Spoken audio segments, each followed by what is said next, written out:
was when I loved you. One true time I hold to. In my life will always go on. Near, far, wherever you are, I believe that the heart does go on.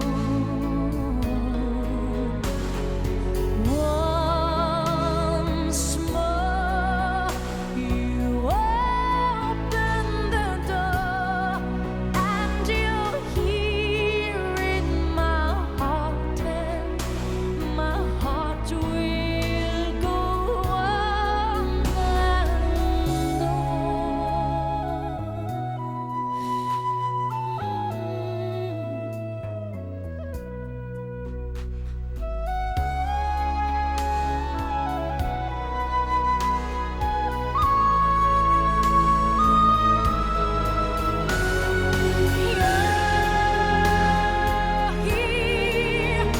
There's nothing I fear, and I know that my heart will go on. We'll stay forever this way. You are safe in my heart, and my heart will go on and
usually do is once we have it made, we bring out the band and we bring somebody special up to pour it.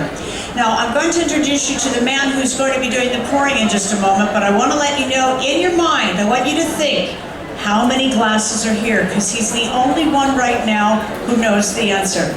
Once we count from 10 to 0 and we yell bravo, the band will play, the champagne will pour, and you will be invited right over in this direction, right here on deck 5, to have your picture pouring the champagne.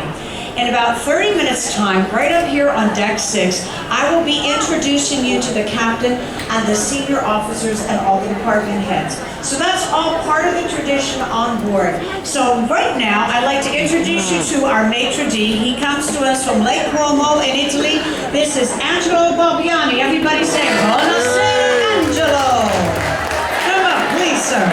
Now, Angelo, I'm doing good. This is really amazing because I see we've got lots of red flower petals and we've got the grapes and it's missing one glass. Where is that one glass?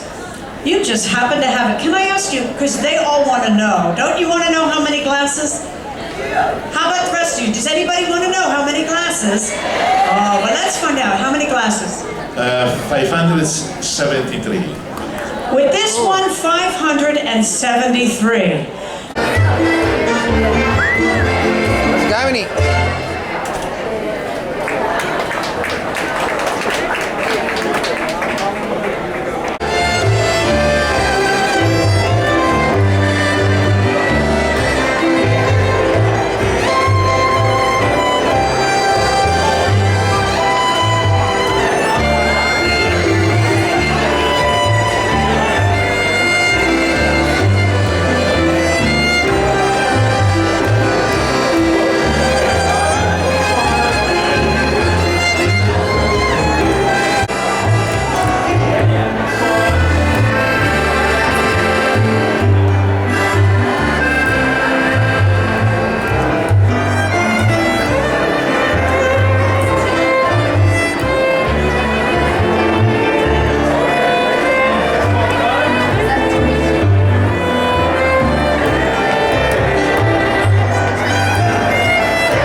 second. Where else have you been? The hatchery. Oh, and you've been to Ketchikan already too? Oh, no. Oh, no. They got everything out of the state? Yeah. It's extremely large mudslide acres that they own today, and he cleared up that landslide and rebuilt this entire stream system that you hear and see along your tour. 400 feet of it from down the mountain. So when you see ponds and waterfalls, he built them all to control the flow of water going down the mountain and sediment and silt, making sure all of that material is instead not building up in one area, but instead filling into the ponds. And then we just go through and dredge the ponds out to get all that material off the mountain. And knock on wood, having had landslides since he did that. Now, while Steve was building this stream system on the very last day of his rental, putting the very last waterfall together, in fact, that very last boulder on that very last waterfall, he backed his excavator up straight into a log, piercing it through the engine compartment, causing about a 5,000. Put in the pot, and they go into our greenhouse, our visitor center, our greenhouse during the wintertime. That is job security for me because we have about 500 of them on our property, including all of the daisies, the dahlias, the begonias, fuchsias, and geraniums. That's what I was talking about, overwintering plants is a very good marking here because people aren't going to have those plants. Enthusiasm! I know, it's like enthusiasm at its best. Yes. Love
Good.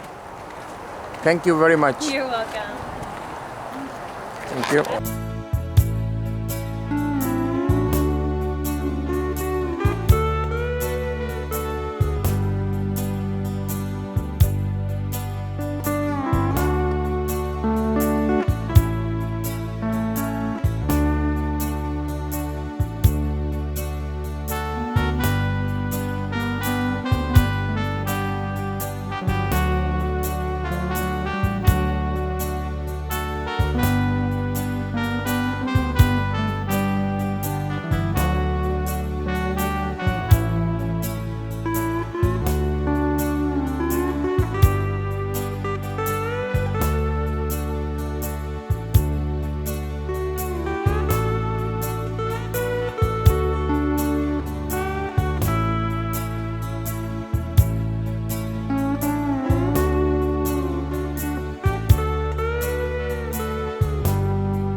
Person hopefully we don't see too much of today is that man up in those green and yellow engines.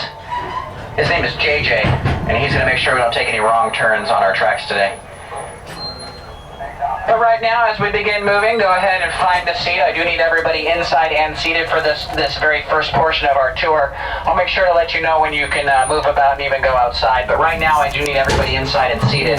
Now, there are no speakers on those exterior platforms, so if you do see anybody out there, if you could be my helpers today, just wave them in, let them know. For railroad regulations, I do need everybody inside and seated.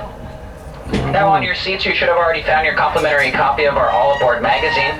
This is a great little reference guide, chock full of good information. In fact, if you take a look at that very back page, you see it folds out to a rail map, and you can use that to follow along with me as we make our way from milepost 0, Skagway, Alaska, which is at the bottom of the page there, all the way up to milepost 20.4, where it says the White Pass Summit. At that point, you'll see a dotted line that represents the international border between the U.S. and Canada. So yes, folks, we will be briefly entering into Canada today, but since we will not be getting off the train at any point. No, we're fine. Don't worry about it. The graders already. Oh yeah, it is. On the way down or to go to the other end. Questions, feel free to stop us. I'll be sure to help out. Just a few things about your car. There are complimentary bottles of water in the bag, so stay hydrated. I know it's warm. And the bag is located right here in case you drink too much water. Okay? And you should find your brochure on your seat. There's extras up here if you need it. And then I do have translations available in French, German, Korean, Chinese, Japanese, and that's it. That's it.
Hi, come on. How beautiful. I'm gonna...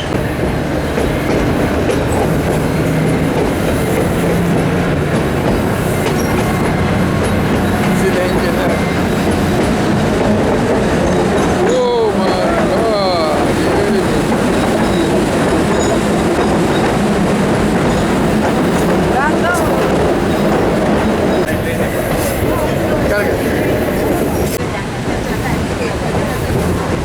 Tunnel.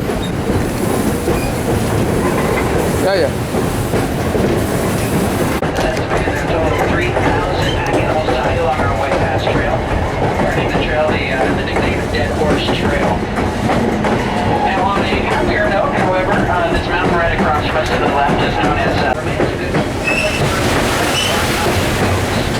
so yeah, if you're not familiar with you or maybe that's telephoto lens on the camera, you could probably whip it out at this point, look over there and try to find those off-wing shapes moving around off the rock ledges. They're pretty small from this distance, but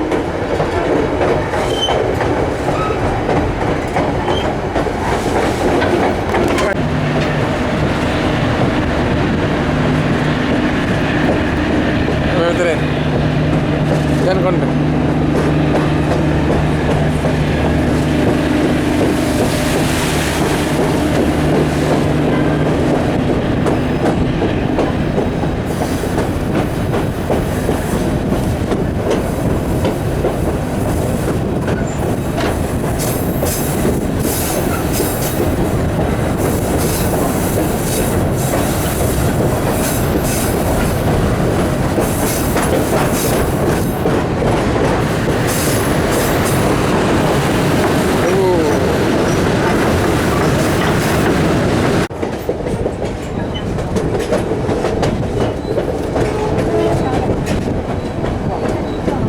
And the flags are coming here. Are they? Coming. Flags? Yeah. These are the flags. Come. These are the flags. It's USA, Canada.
Oh, there's another one came out.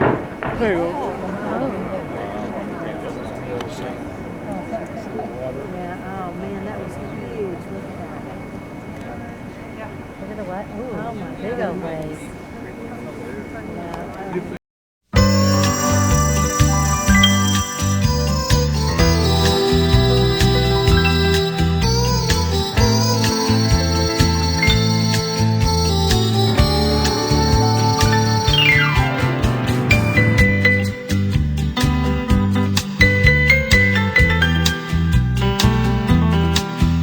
No, not it. That's it. Now we're recording.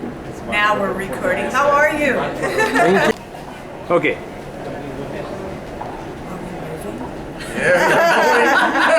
Thank you. Thank you.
Please release me, let me go.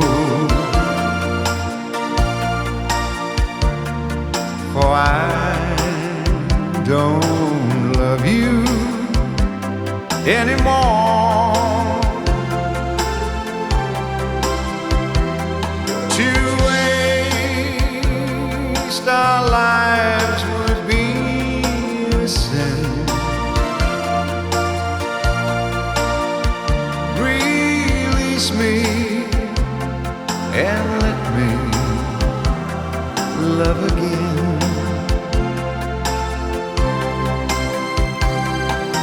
I have found a new love, dear, and I will always want her near. Her lips are warm while yours are cold. Release me, my darling, let me go.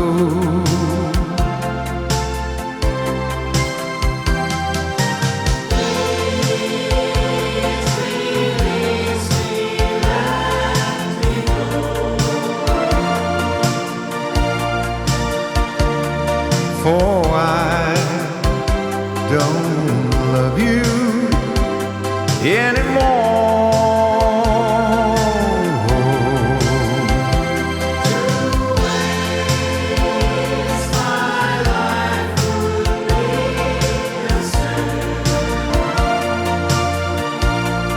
So release me and let me love again.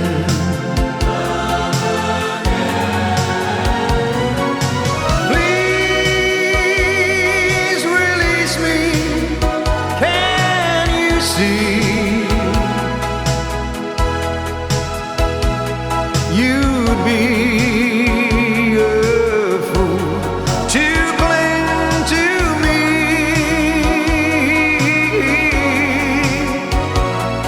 To live a life would bring us pain. Isn't he awesome? Thank you so much, Tom. I'm down here in the piazza, and we're getting ready for an awesome, awesome New Year's Eve party. So everybody, make sure you give Tom a kiss, give him a hug, and let's get ready for this sensational band.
Get off my tracks, take your backseat.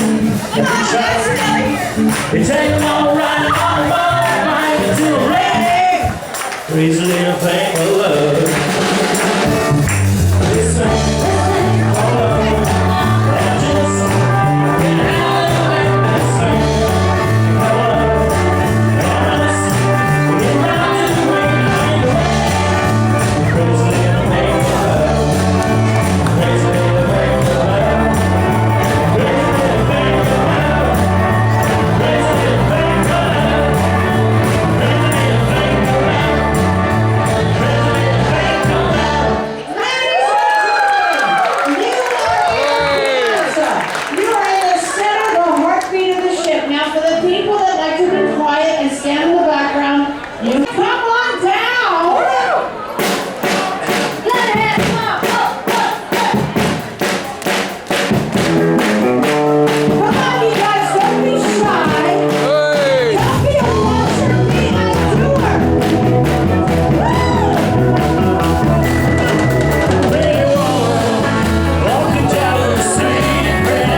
said, "Land always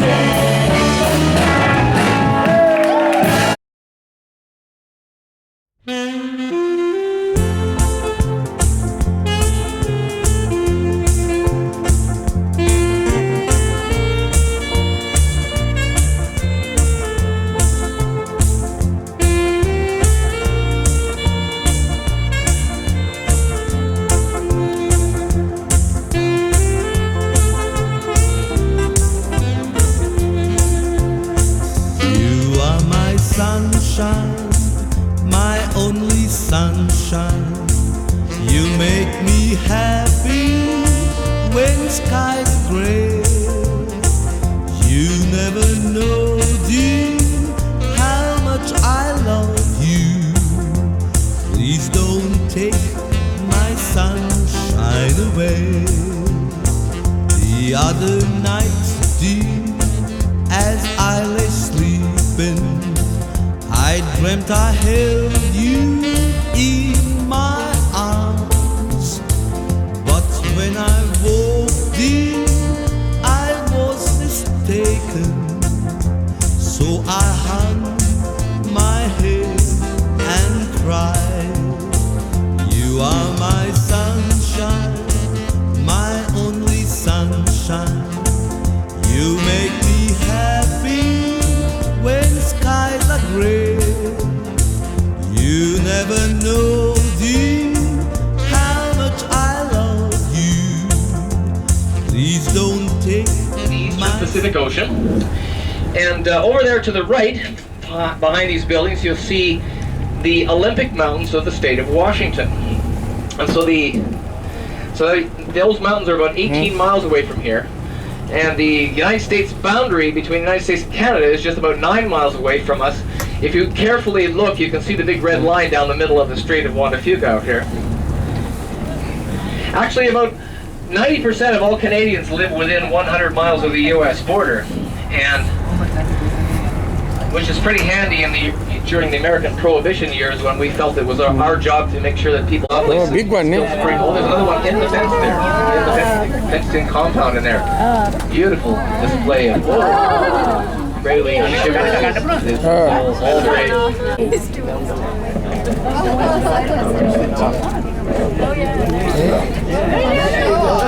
Ganda pula ni lagi ni tinggal.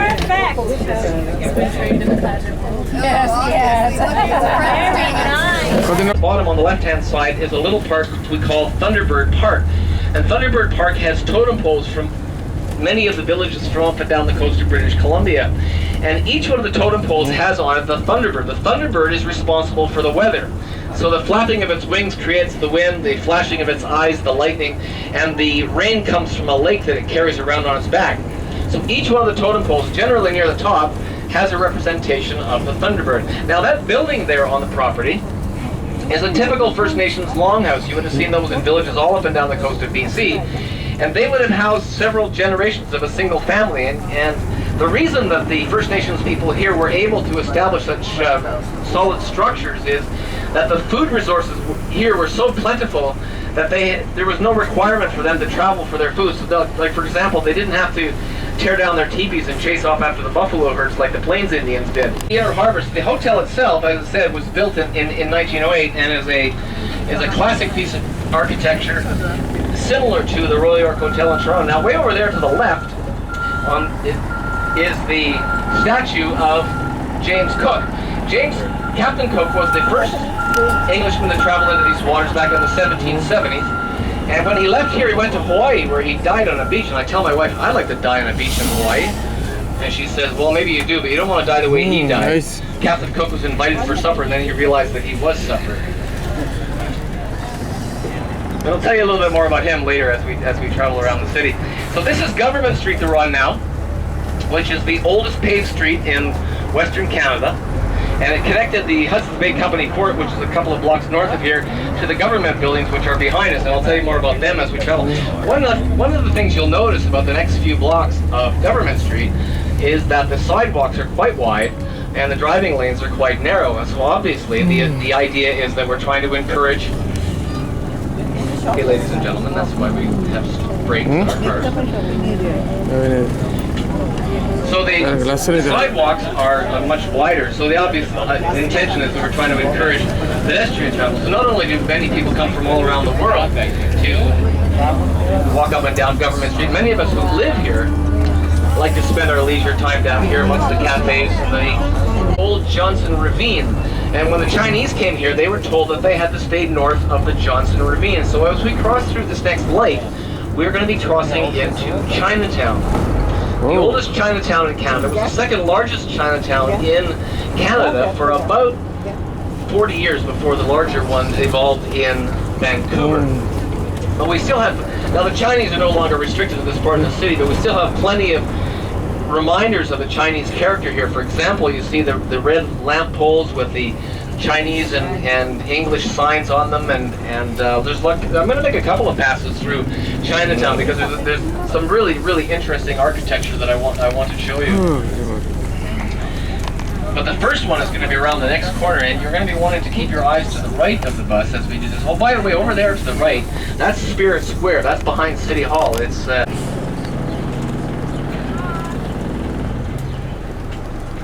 people find it such a beautiful place to put down their roots. There's lovely views of Fisherman's Wharf over to the other side, and Laurel Point and Ogden Point, and it's a lovely spot actually.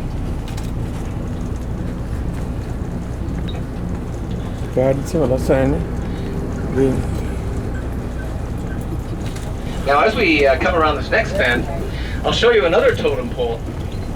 And this totem pole has an interesting story to it because it was the tallest freestanding totem pole when it was first erected in 1994. And that year we hosted the Commonwealth Games here in Victoria. And the pole was raised at that time as part of the festivities. But after the games were concluded, there were a lot of complaints how it's going to be designed. It's either going to be a swing bridge or another lift bridge. Either way, we have to have stone lions, and these were a gift to us from our sister city in China, Suzhou. And legend has it that if an honest politician passes between these two stone lions, they'll come to life. And we're a city just chock-a-block full of provincial and municipal and federal politicians, and they're still stone. I don't know why that is, but I'm going through to see whether we have any honest politicians on board the bus today. Yeah. And it's a lovely little alleyway. I'll explain why it is in a short moment or two. Chinatown. But I'll try to drive as slow as I can here. So look to the right, just beyond the second car here, and you'll see Fantana Alley. It's got bars across it, but during the day it's open to the public. And if you look carefully there, you can see that it's very narrow alleyway. Oldest. Now in the early days when the Chinese came here, they were not allowed to bring their women and children here. So during their off-work hours, they lived and they spent their time in Chinatown. Just in this next gap here is the Chinese public school. Of course, in the early days when Chinese were allowed to have women and children here, their children were not allowed in the public school system. So they built their own school, this beautiful pagoda-style building. What a lovely building. And it's actually still active for a period of time. And he owned and operated coal mines here on Vancouver Island, so he was a very wealthy man. So in the early 1980s, or early 1880s rather, he commissioned the building of Craigdarroch Castle. It's an interesting building. It's 4 stories high. It has 87 steps from the ground floor to the top floor, and there are no elevators. So I often, when I bring people here, I try to caution them that if they have difficulties with stairs, perhaps it's not the best idea to come and visit this particular spot. But nonetheless, it is really quite a breathtaking building. And as you can see ahead of us on the right hand side, there are 2 or 3 buses parked there. These are people being brought here specifically to see Craigdarroch Castle. As it turns out, Robert actually never lived in the castle. He died before it was completed. I'll drive as slowly as I can past the entranceway here. There's the castle there on the right, and you can, if you look up the street, up this next block where that taxi is turning, you'll be able to look up the block and you can see and get a bit of a glimpse of the castle itself. Pardon me? Yeah, his wife actually lived there. Joan lived in the house for about 20 years before she passed away. And when she died, none of the children actually wanted the house. And so the 27 acres of land was divided up into 1 acre parcels and sold off. And all the purchasers' names were put into a hat, and one name was drawn, and that guy was allowed to buy the house for $1, which he did. And unfortunately, he was not a very good manager of his money, so he lost the house to the bank about 6 years later. And so over time, they left from this little cove here on the left-hand side and headed out across the Pacific Ocean and then the Indian Ocean and then the Atlantic Ocean. And his vessel is now in the Maritime Museum in downtown Victoria. So if you want more detailed story about him, drop down there. John Voss, V-O-S-S. Now there's a beautiful image of Mount Baker way off in the distance, which is over in the state of Washington. And a dormant volcano, not an extinct volcano, let me assure you of that. It may yet erupt again, part of the chain of Mount Baker, Mount Rainier, and Mount St. Helens. Now those two islands there, on the left there, those are called Chatham and Discovery Islands, and they are named for the two ships.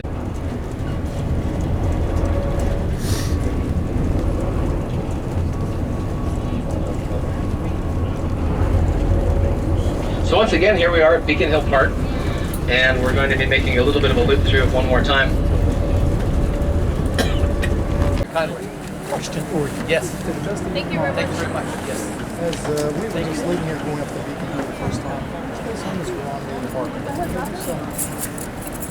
What, sorry, what? The homes going up. Oh, the homes going up. Yeah. Oh, thank you very kindly, sir. Yeah, the average house price is about $500,000. Give him. Yeah, that's perfect. Thank you very kindly. That was a very nice tour. Glad you enjoyed it. Yeah. Shine away. You told me once, dear, that you really loved me, and no one else would come between.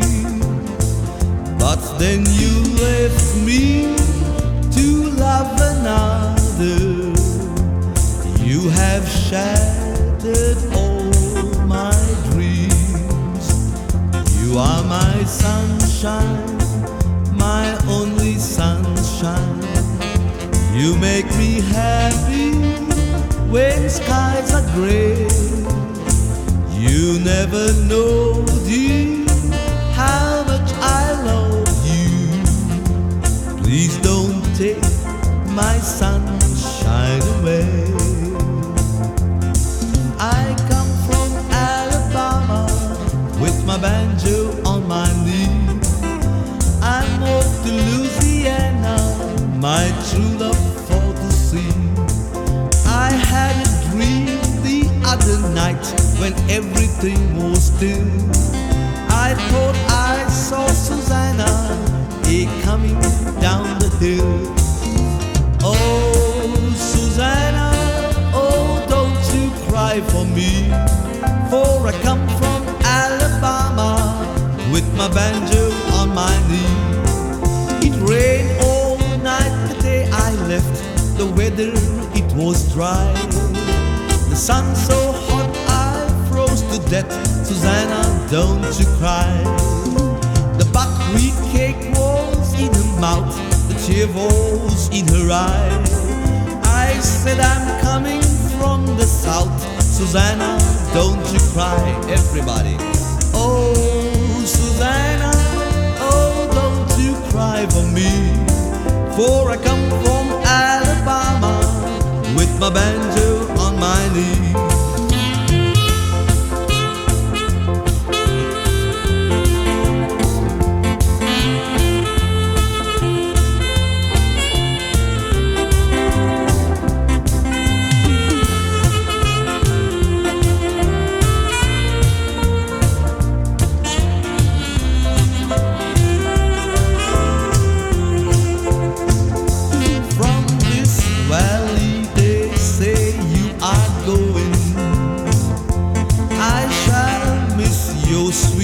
Face and your smile. They say you are taking the sunshine that brightened this valley a while. So come sit by my side, little darling. Do not hasten to bid me adieu. Red River Valley, and the cowboy that loves you so true.